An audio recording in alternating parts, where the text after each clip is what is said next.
ഇസ്രായേലിന്റെ മണ്ണിൽ ഇറാൻ നേരിട്ട് ആക്രമണം നടത്തിയതോടെ രൂപപ്പെട്ട യുദ്ധഭീതി ഇനിയും നീങ്ങുന്നില്ല.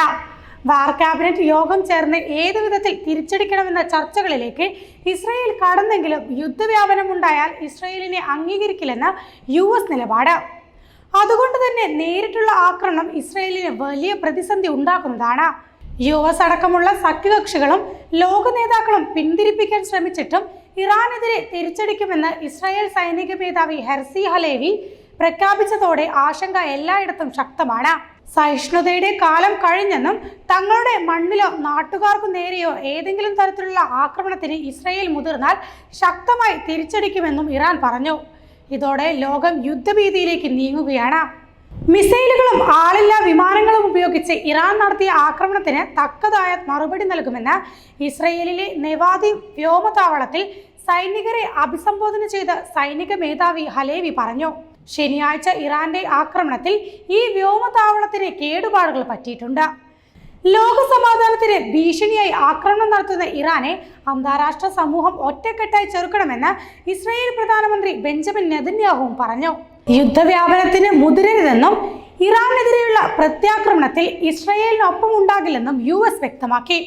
സഖ്യകക്ഷികളായ ബ്രിട്ടനും ഫ്രാൻസും ഇതേ നിലപാടിലാണ്. ഈ സാഹചര്യത്തിൽ പ്രത്യാക്രമണം സംബന്ധിച്ച് ഇസ്രായേലി നേതൃത്വങ്ങൾക്കിടയിൽ ആശയക്കുഴപ്പം നിലനിൽക്കുന്നുണ്ട്.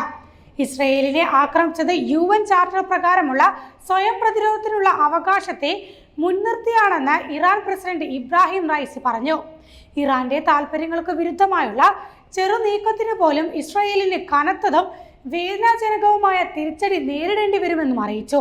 ഇസ്രായേലിന്റെ പ്രത്യാക്രമണ സാധ്യത മുൻനിർത്തി തങ്ങളുടെ ആണവ നിലയങ്ങൾ ഇറാൻ താൽക്കാലികമായി അടച്ചെന്ന് UN ആണവോർജ ഏജൻസി അറിയിച്ചു. ഇറാൻ, സിറിയ, ഇറാഖ്, ലെബനൻ തുടങ്ങിയ രാജ്യങ്ങളിലെ ഇറാന്റെ സേനാ താവളങ്ങളിലോ ഇസ്രായേൽ ആക്രമണം ഉണ്ടാകുമെന്നാണ് കരുതുന്നത്. 6 മാസം പിന്നിട്ട ഗസയിലെ യുദ്ധം ഇസ്രായേൽ ഇറാനെ നേരിട്ട് ആക്രമിക്കുന്നതോടെ രണ്ടു രാജ്യങ്ങൾ തമ്മിലുള്ളതായി പരിഗണിക്കുമെന്ന ആശങ്ക വർദ്ധിക്കുകയാണ്. ഏപ്രിൽ 1 സിറിയയിലെ നയതന്ത്ര കാര്യാലയത്തിൽ ബോംബിട്ട് സൈനിക ജനറൽമാരെ കൊലപ്പെടുത്തിയ ഇസ്രായേലിന്റെ മണ്ണിലേക്ക് ശനിയാഴ്ച രാത്രി വൈകിയാണ് ഇറാൻ ആക്രമണം നടത്തിയത്.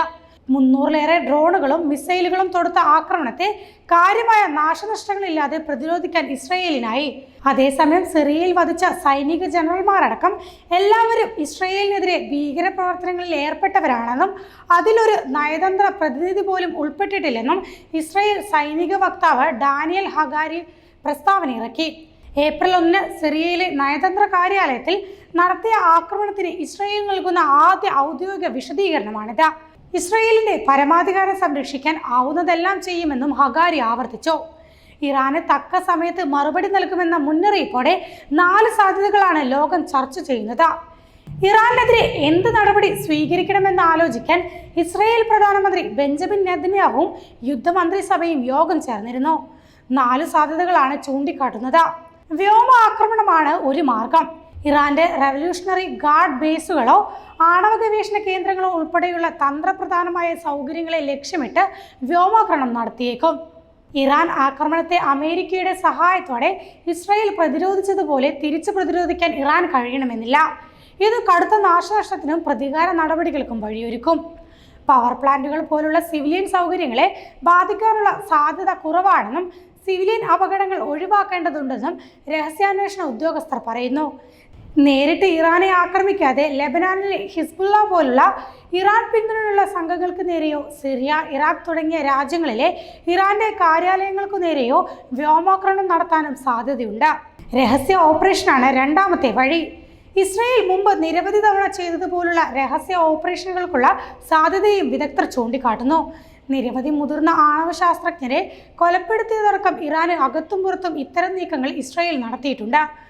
പെട്രോൾ സ്റ്റേഷനുകൾ മുതൽ വ്യാവസായിക പ്ലാന്റുകൾ, ആണവ സൗകര്യങ്ങൾ വരെയുള്ള അടിസ്ഥാന സൗകര്യങ്ങൾക്ക് നേരെയുള്ള സൈബർ ആക്രമണമാണ് മറ്റൊരു സാധ്യത. വർഷങ്ങളായി നിരവധി സൈബർ ആക്രമണങ്ങൾ നടന്നിട്ടുണ്ട്.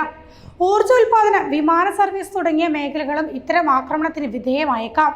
ഇറാനെതിരെയായ സൈനിക ഇന്റലിജൻസ് ആക്രമണങ്ങൾക്ക് പുറമെ ഉപരോധം നീട്ടുന്നതുൾപ്പെടെ തെഹ്റാനെ ലോകരാഷ്ട്രങ്ങളിൽ നിന്ന് ഒറ്റപ്പെടുത്താനുള്ള നയതന്ത്ര ശ്രമങ്ങളും ഇസ്രായേൽ ശക്തമാക്കുന്നുണ്ട്.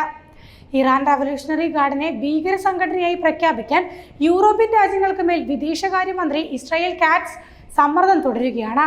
ഇറാന്റെ മിസൈൽ പദ്ധതിക്ക് മേൽ ഉപരോധം ഏർപ്പെടുത്തുക എന്നിവയാണ് പ്രധാന ആവശ്യങ്ങൾ. ഏപ്രിൽ 1 ഡമാസ്കസിലെ ഇറാൻ കോൺസുലേറ്റിന് നേരെ ഇസ്രായേൽ നടത്തിയ ആക്രമണമാണ് പതിറ്റാണ്ടുകളായി ഇരു രാഷ്ട്രങ്ങളും തമ്മിൽ തുടരുന്ന ഒളിയുദ്ധം മാറി പരസ്യ ആക്രമണത്തിലേക്ക് കാര്യങ്ങൾ എത്തിച്ചത്. കോൺസുലേറ്റ് ആക്രമിച്ച തങ്ങളുടെ ഉന്നത സൈനിക മേധാവികളെ കൊന്നതിന് പ്രതികാരമായി ഇറാൻ ഇക്കഴിഞ്ഞ ഞായറാഴ്ച 300 മിസൈലുകളിലും ഡ്രോണുകളും ഇസ്രായേലിലേക്ക് തൊടുത്തുവിടുകയായിരുന്നു. 170 ഡ്രോണുകൾ, 30 ക്രൂയിസ് മിസൈലുകൾ, 120 ബാലിസ്റ്റിക് മിസൈലുകൾ എന്നിവയാണ് ഇറാൻ അയച്ചത്. ഡമാസ്കസിലെ കോൺസുലേറ്റ് ആക്രമണത്തിനായി ഇസ്രയേലിന്റെ F-35 വിമാനങ്ങൾ പറന്നുയർന്ന ഇസ്രയേലിന്റെ എയർബേസും ഇന്റലിജൻസ് സെന്ററും ലക്ഷ്യമിട്ടാണ് തങ്ങൾ മിസൈൽ ആക്രമണം നടത്തിയതെന്നും ആ 2 കേന്ദ്രങ്ങളും തകർത്ത് തരിപ്പണമാക്കിയെന്നും ഇറാൻ സൈനിക മേധാവി മുഹമ്മദ് ബാഗരി പറയുന്നു. എന്നാൽ ആക്രമണത്തിൽ ചെറിയ നാശനഷ്ടങ്ങൾ മാത്രമേ ഉണ്ടായിട്ടുള്ളൂ എന്നാണ് ഇസ്രയേൽ വാദം.